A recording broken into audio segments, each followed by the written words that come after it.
Oh, Mario, ano ka ba naman? Sa trabaho nga, nagbubuhat ka na. Pati ba naman dito sa bahay, pagbubuhat pa rin yung gagawin mo? Tama na yan. Ano ka ba? Baka naman nakakalimutan mo na ang asawa mo supervisor, ano? Kaya hindi na ako nagbubuhat ka. Ano, kayang-kaya ko to. Naku, tama na yan. Pagod ka na eh. Halika na rito, ha? Nay? Tay? Oh, Juvie, andito kami. Oh, may engagement ring na ako. Magpapakasal na daw kami ni Rico, Nay! Talaga? Oo! Naku, congratulations, anak! Congrats, Masaya ate! naman ako para sa'yo. Ayan, tingnan mo, tingnan mo. Ate? Oo. Congratulations, ate. Bagay ah.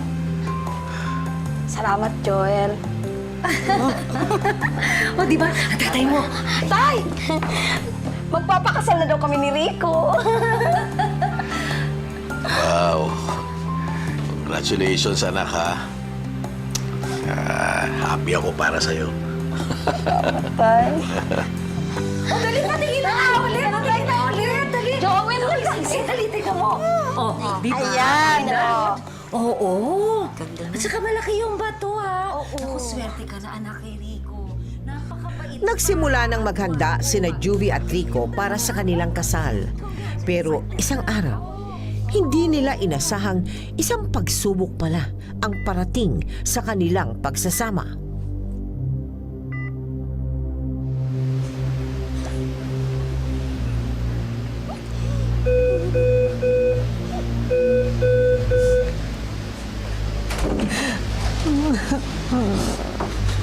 Rico.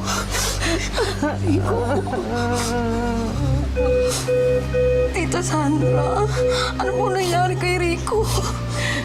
Bigla lang natumbangan ako. Sabi ng mga doktor, may sakit siya sa kidney. Kailangan niya operahan agad. Kailangan niya ng kidney transplant. Pero wala pa tayong donor na nag-match.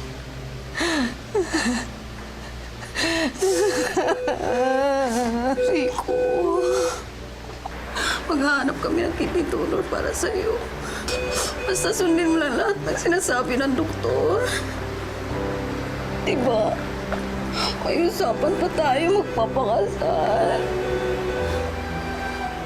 Upo pa tayo na sarili nating pamilya. Rico. Rico.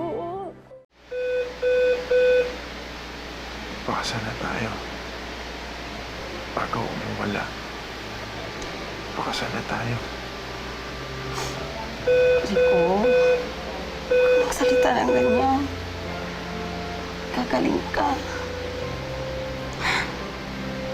Makahanap na tayo ng donor para sa'yo. Tapos, kagaling ka na. Tsaka tayo magpapakasal, okay? Nawala na si tatay. Bukod kay nanay sa mga kapatid ko. Ikaw na lang itinuturi ko, pamilya. Kaya huwag na huwag mo akong iwan. Please. Huwag na huwag mo akong iwan, ha? Lumaban ka. Lumaban ka. Rico, lumaban ka.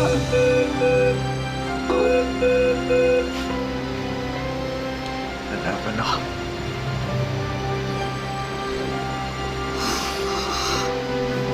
Lalaban ako.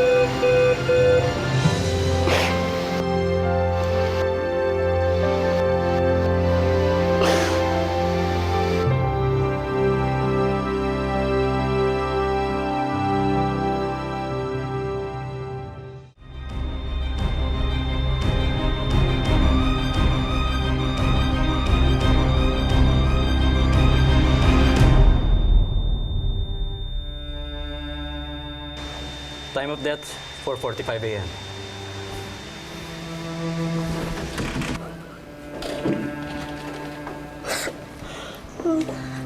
Dok, kumusta? I'm so sorry po, Mrs. We did our best.